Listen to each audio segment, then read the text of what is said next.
है, ये पूरे महाराष्ट्र में है। और इसको लेकर कल रात में ही एक प्राइमरी डिस्कशन पार्टी लेवल पे शुरू हुआ है और हमको लगता है कि यकीनन अली जनाब प्रकाश अंबेडकर साहब की क़यादत में वंचित बहुजन आघाड़ी कोई ठोस निर्णय लेने के बारे में विचार कर रही है। तो अभी शायद कल ही एक मीटिंग का आयोजन होगा या डिक्लेरेशन होगा, कोई मीटिंग कॉल पार्टी की तरफ से अगर होने वाली है तो उस मीटिंग में पहले एजेंडा पर यही टॉपिक रहेगा कि ये जो चुनाव है इसके अंदर घोटाले क्या हुए।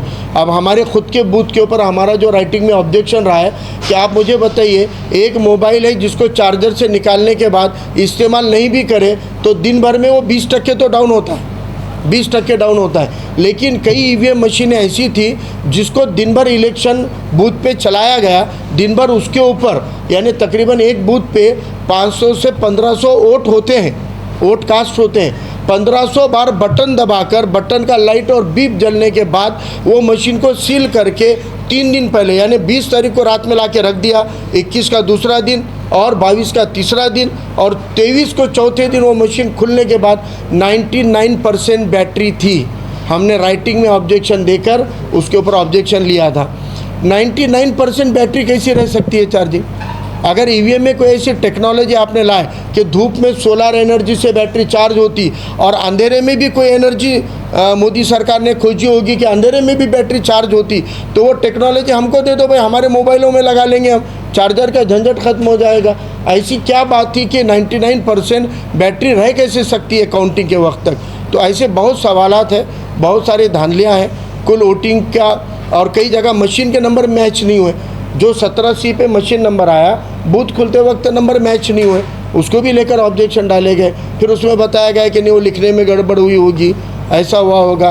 पोस्टल बैलेट को लेकर एक वोट हमारे नज़रों में जब आया कि हमको गिरा हुआ पोस्टल बैलेट का वोट, इसलिए वो अधिकारी इनवैलिड में डाल रहे थे क्योंकि वो वोट वो कह रहे थे कि उस पर वोटर का साइन नहीं है। तो ये पोस्टल बैलेट लेकर गया कौन? प्रशासन का आदमी। प्रशासन का आदमी जब पोस्टल बैलेट लेकर गया तो उनका काम है पहले ट्रेन करने का पोस्टल वोट देने वाले को कि आपको यहाँ पर इनमें से एक को टिक करनी है और आपको यहाँ पे साइन करनी है, या पहले साइन ले लेंगे और फिर बोल देंगे जाओ अंदर किसी एक को टिक करके ला कर दो।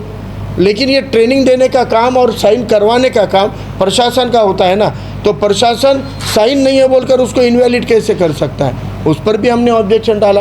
और कल एक धांधली, अब वो हमने राइटिंग में नहीं दी है, लेकिन इनवैलिड वोट बोलने के बाद वो किसी खास डब्बे में जा रहा था। हमारे प्रतिनिधि जागरूक थे, उन्होंने बोले वो कौन से डब्बे में डाला आपने, कौन से डब्बे में डाला? आपने इनवैलिड बोला ना, फिर इनवैलिड के डब्बे में डालो उसको।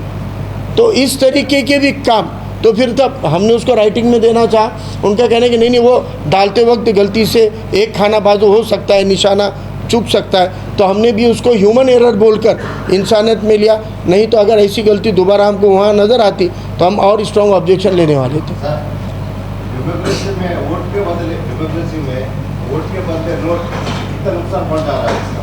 देखिए बहुत ज़्यादा नुकसान, मैंने आपको कहा कि मैं अकेला वाहिद मुस्लिम कैंडिडेट था जो महाराष्ट्र में सबसे पहले डिक्लेयर हुआ था, और उसके बावजूद नांदेड़ में इतना मेहनत काम करने के बाद आम आवाम तक सबसे ज़्यादा पहुंचा हुआ कैंडिडेट मैं हूँ, सबसे ज़्यादा गली और दरवाज़ों पे गए वाला कैंडिडेट मैं हूँ, क्योंकि मेरी कैंपेनिंग 2 साल से डोर टू डोर चालू थी, गली मोहल्लों में चालू थी, छोटे छोटे ग्रुप मीटिंग चालू थे।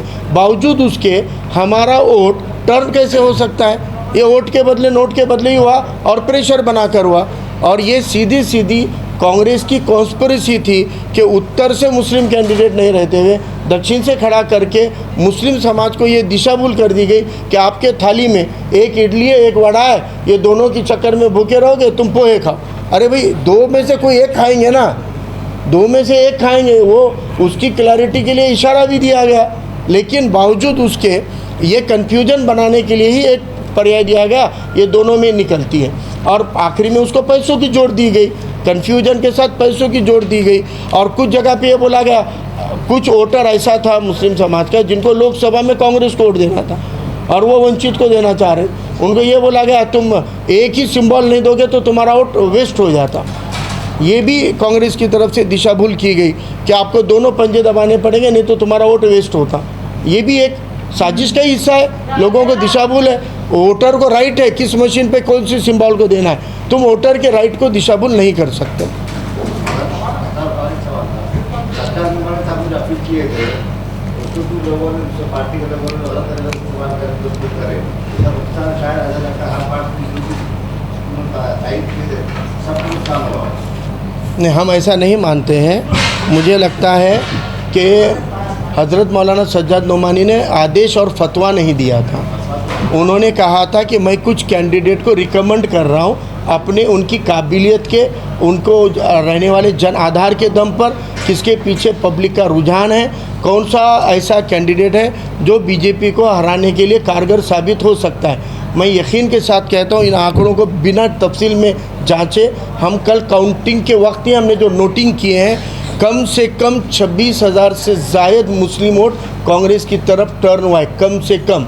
और ऐसा ही बड़ी तादाद में हमारे दिगर पिछड़े तबक़ात का भी वोट टर्न हुआ है। तो पिछड़े तबक़ात और दिगर पिछड़े तबक़ात के वोट को भी पैसे के दम पर यही पैटर्न से किया गया। तो 40,000 वोट ऐसा जो हम गेन कर चुके थे, जिनको कन्विंस कर चुके थे, ऐसा हमारा दोनों तीनों समाज के मिलाकर 40,000 वोटों को ख़ास तौर से फोड़ा गया है पैसे के दम पर। जैसे कि नांदेड़ में 2 इलेक्शन थे, तो क्या लगता है उस वजह से आपको नुकसान हुआ है? हाँ, बाई इलेक्शन साथ में लेने का नुकसान हमको हुआ है। अगर लोकसभा के वोटिंग का रूम अलग रखते और विधानसभा का रूम अलग रखते तो फ़र्क पड़ सकता था। प्रशासन ने कलेक्टर साहब की प्रेस के अलावा बीएलओ को लगाकर अगर डोर टू डोर 2 मशीनें बताई होती कि सफ़ेद मशीन लोकसभा की है और गुलाबी मशीन इसकी है, तो और लोगों में जागरूकता आती। लोगों में कन्फ्यूजन था और 2 वोटों के कारण टाइम डबल लगने वाला था और इलेक्शन कमीशन का टाइम तो डबल है नहीं, तो 1 वोट के लिए जितना समय है वही समय 2 वोट के लिए था। इसकी वजह से भी रश हो गई, लोग लौट कर चले गए और कन्फ्यूजन लोगों में हुआ है।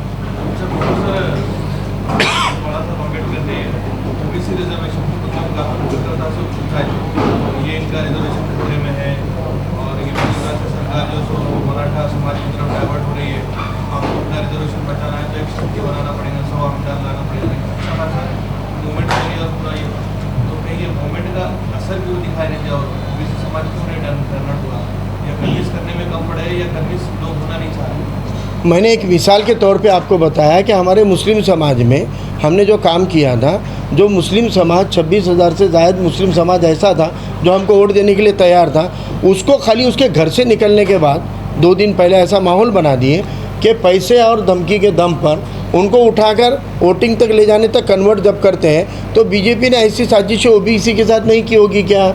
ओबीसी में पैसा नहीं बटा होगा क्या? ओबीसी में दमदाटी नहीं हुई होगी क्या? ईवीएम का घोटाला नहीं हुआ होगा क्या? उनकी भी वोटों के हेरफेर नहीं हुआ होगा क्या? तो मुझे लगता है इम्कानात है यही चीज़ों से आए हों। फेयर इलेक्शन से चुनकर आई हुई सरकार नहीं है, ये आम आवाम को भी समझ रहा है, उसको मेरे को सर्टिफाई करने की ज़रूरत नहीं। सवाल अब आम आवाम इसको बर्दाश्त करती है क्या? लोगों में इसको लेकर गुस्सा है क्या? लोग रास्ते पे आने तैयार है क्या? लोग इस एहतजाज को, आंदोलन को सपोर्ट करने तैयार है क्या? तो हम लड़ेंगे, हम आगे आएंगे। नांदेड़ दक्षिण से हमारे कार्यकर्ताओं की सुबह से फ़ोन है हमको कि सर ये घोटाला, इसके खिलाफ अपने को उतरना है।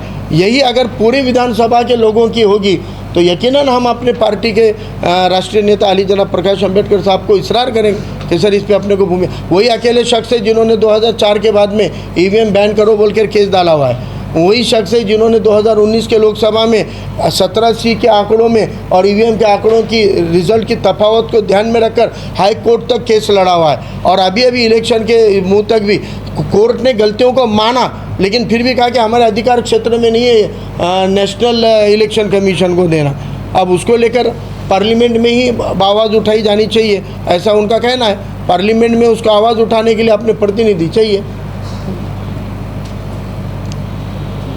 मराठवाड़ा में वंचित बहुजन आघाड़ी की भूमिका से महाविकास आघाड़ी को नुकसान होने की बातें कही जा रही है फिर से। और लातूर में जो है अभी इनका जो भाई थे अमित देशमुख के, उन्होंने सिर्फ जो है 8,000 वोट से हारे और वंचित ने वहाँ पे 8,000 वोट लिए। गलत बात है। कितने वोट लिए वंचित ने? वहाँ 30,000 वोट लिए। नहीं, मैं इसकी बात कर रहा हूँ आपको, धीरज देशमुख की सीट पे। तो आज अब्दुल सत्तार साहब ने भी, जो कांग्रेस के शहर अध्यक्ष है, उन्होंने भी इस बात को कहा पत्रकार परिषद में कि वंचित की वजह से कई जगह पे महाविकास आघाड़ी को नुकसान हुआ। वो अपक्ष कैंडिडेट किसके थे जिनकी टोटल उनके हारे वाले आंकड़े से ज़्यादा है? और आपके पार्टी के लोग खुलकर किस पार्टी का प्रचार कर रहे थे? मुझे लगता है कि तनकीद करना, आरोप करना बहुत आसान काम है। हम आरोपी की राजनीति नहीं करना चाहते हैं। आज की प्रेस कॉन्फ्रेंस हम सकारात्मक तरीके से ये बात रखने के लिए ली है कि हम इलेक्शन हारे हैं, हौसला नहीं हारे हैं, हम रास्ते पे उतर के लड़ने के लिए तैयार हैं। आवाम के मसले मसाइल पे हमको वोट करने वालों को, हमारा काम करने वाले कार्यकर्ताओं को हम ताकत देने के लिए प्रेस ले रहे हैं कि हम तुम्हारे साथ खड़े हैं, कोई घबराने की ज़रूरत नहीं। हम पूरी ताकत से, हम हमारी पार्टी, हमारे नेता तुम्हारे साथ ताकत से खड़े हैं। कैंडिडेट की एक लिस्ट सोशल मीडिया पे वायरल हो रही है। हमारे कई कैंडिडेट हैं जिनको हमने 25-30 हज़ार से ज़्यादा वोट लिए वाले 25-30 से ज़्यादा कैंडिडेट हैं, वो लोग विनिंग इसमें है ना। आप मुझे बोलिए, first runner up, second runner up, third runner up, ये 3 कैंडिडेट को आप हराने वाला कैंडिडेट नहीं मान सकते हैं। पहले जो 3-4 कैंडिडेट, टॉप 5 कैंडिडेट आते हैं, ये वो टॉप 5 कैंडिडेट हैं जो जीतने की लड़ाई लड़े हैं। और हम कई जगह पे टॉप 5 में रहने वाली हमारी सीटों की आधी से ज़्यादा सीटों पे हम टॉप 5 में रहे, सेकंड और थर्ड पे रहे। तो हम तो जीतने के लिए लड़े थे। ये प्रस्तापित पार्टियों ने हमारे टंगड़ियों में टंगड़ा डालने का काम किया, इसलिए नहीं हुआ। हमको लोग, अगर ये ज़िला परिषद मनपा के चुनाव 2022 में हुए होते, सैकड़ों हमारे नगर सेवक, सैकड़ों हमारे जेडपी पंचायत समिति के मेंबर होते, तो हम इनको जवाब दे पाते, इनको रोक पाते। वो नहीं रहने का भी फटका हमको बैठा है। कितने साल टॉप 5 में रहेंगे आप? नहीं, अभी हम टॉप 4 इलेक्शन तो हो गए। नहीं, देखिए, आप 5 साल में होने वाले चौथे इलेक्शन के बारे में बोल रहे हैं, लेकिन हमारे परफॉर्मेंस में, हमारे जनाधार में आपको कमी नहीं नज़र आ रही ना। जनाधार है ना हमारे पास में। हमारा 25,000 का उत्तर का वोट बेस कायम रखेगी नहीं हमने।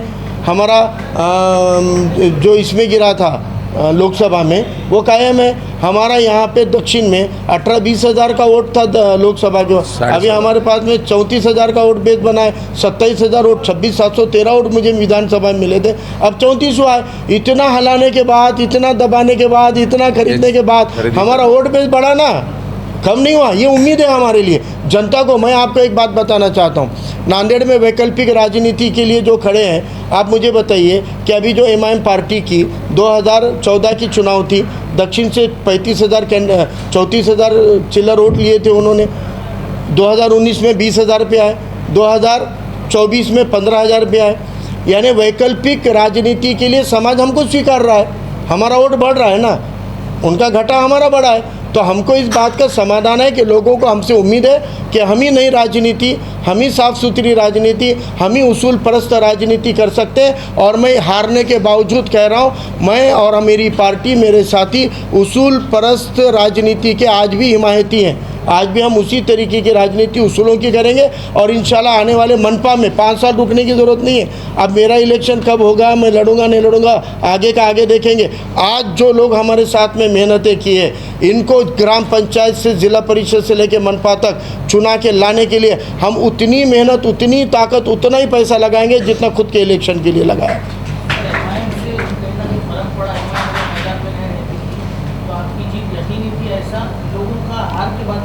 जो काम कांग्रेस कर रही है वही काम मैंने आपके सवाल के जवाब में करना चाहिए, ऐसा मुझे ज़रूरी नहीं लगता।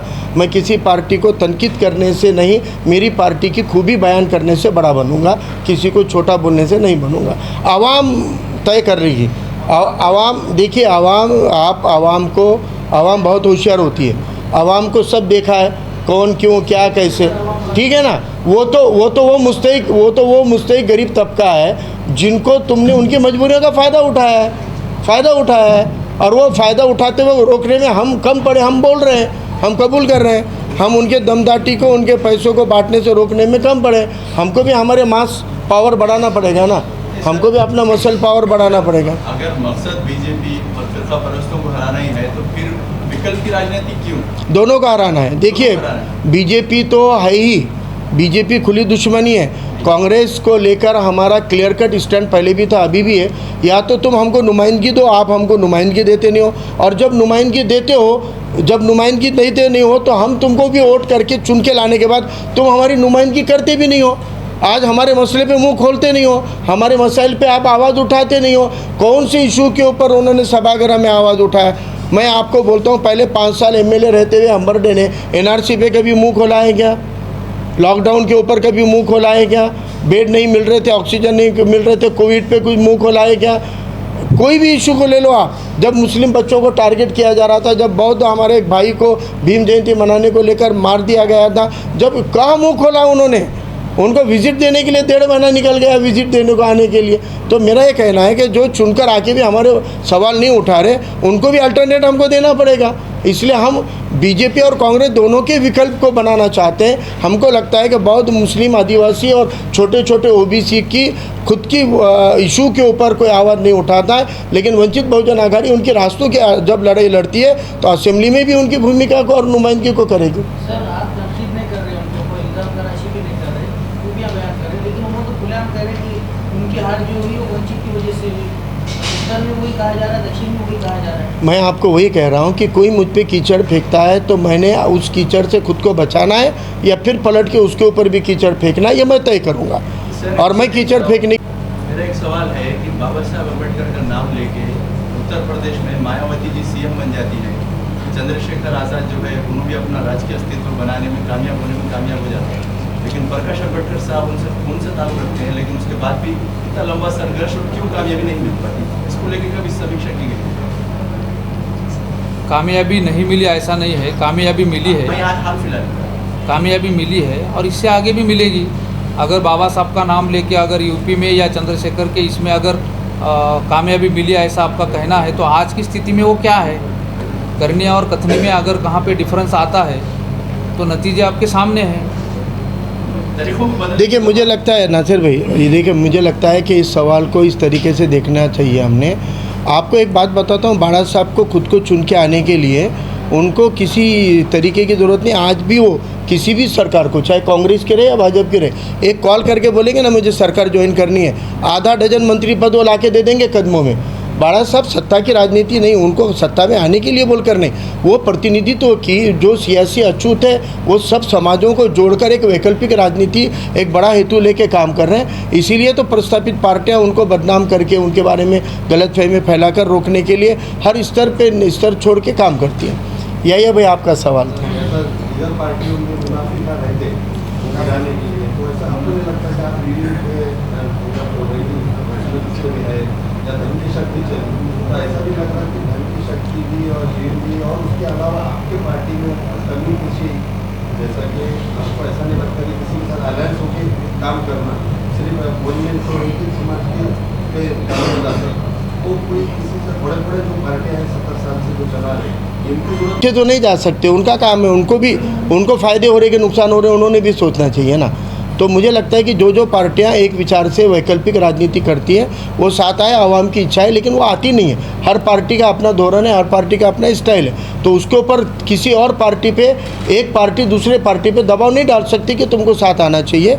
इसलिए वो पार्टी की आज़ादी है, वो आए तो हम लेने को तैयार है कोई भी पार्टी को, लेकिन जो हमको छोड़ कर गए उनके पीछे हम नहीं जाएंगे ना, वो उनको आना पड़ेगा। अब सवाल वही आता है, फिर तोड़े क्यों थे तुमने? फ़ायदा हो रहा था, चुन के आ रहे थे, तुम खुद चुन के आ गए थे। 40 साल में पहली बार कोई मुस्लिम एमपी औरंगाबाद में आया था, तो आप छोड़ के क्यों गए? कामयाब फार्मूला था ना, 8 ही दे रहे, 10 ही दे रहे, ठीक है 8 देते तो 8 के 8 चुन के आते थे। तुमने 8 नहीं लेके 22 लड़ाए, 22 में से कितने लाए? 2 ही लाए। तो मेरा कहना है कि भाई तुम्हारे भी आकलन तुम करो ना, तुम्हारी भी गलतियाँ हुई हैं, तुम सारी गलतियों का दोष वंचित पे डाल के अगर अपने आप को साफ रख रहे हो तो जनता तुमको भी तो घर बिठा रही है। तो मुझे लोकसभा में आपने देखी होगी कि जब ड्यूटी थी किसी के साथ 65 तक चलेगा था, आपका लोकसभा का आंकड़ा देखिए तो कम हो रहा, आपका बढ़ रहा विधानसभा का। देखिए मैं एक मिसाल देता हूँ याया भाई आपको। हाँ, कोशिश कैसी होनी चाहिए, बिंगे, यशपाल बिंगे कैंडिडेट थे वो लोकसभा 19, तब नांदेड़ दक्षिण में हमको 28,500 वोट मिले थे एमआईएम को साथ लेकर। आज एमआईएम को साथ नहीं लेकर भी हम 34,000 तक गए हैं। कोशिशें बढ़ानी पड़ेगी और हमारे नगर सेवक जब आएंगे चुनकर, मैं ये दावे के साथ कहता हूँ हमारी ये जो 5 साल की मेहनतें हैं, जो और 5 साल हम कर रहे हैं, ये 5 महीने कर रहे हैं, इन 5 महीनों में हमारे मेहनतों का फल मिलेगा। हमारी ताकत से नगर सेवक चुनकर आएंगे और अच्छे किरदार के आएंगे, समाज का काम करने वाले, उसूल परस्त सियासत करने वाले अच्छे नगर सेवक हम ताकत से चुन के लाएंगे, तो हमको एक ताकत मिलेगी। वो यंत्रणा आने वाले फिर बम्बई, दिल्ली, गली सब हम जीतेंगे, होगा। हाँ हाँ देखो, मैंने वही कहा कि एक तो धन शक्ति का मुकाबला धन शक्ति बांट कर करना पड़ेगा, या बंटने वाली धन शक्ति को रोक कर करना पड़ेगा। हम धन शक्ति को रोकने वाली ताकत मसल मनी पावर नहीं, मसल पावर, मास पावर बढ़ाएगी हमारा। काम करना है तो सशक्त माल वाले भी लाओ सर। जी जी जी, नहीं लाएंगे। लाड़की बहन योजना का असर दिख रहा है रिजल्ट पे, आपका नजरिया क्या है? क्या अब उनकी लाड़की बहन ईवीएम मशीन है। ये फडणवीस की और बीजेपी की लाड़की बहन ईवीएम मशीन है। वो बहन ने साथ दिया उनको।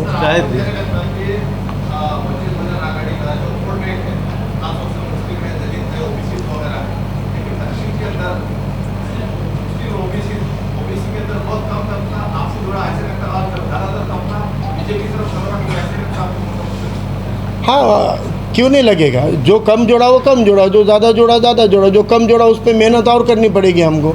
इसलिए अभी हमने, देखिए मैं आपको बोलता हूँ कि 312 में से एक ही बूथ है जहाँ पे हमको ज़ीरो है।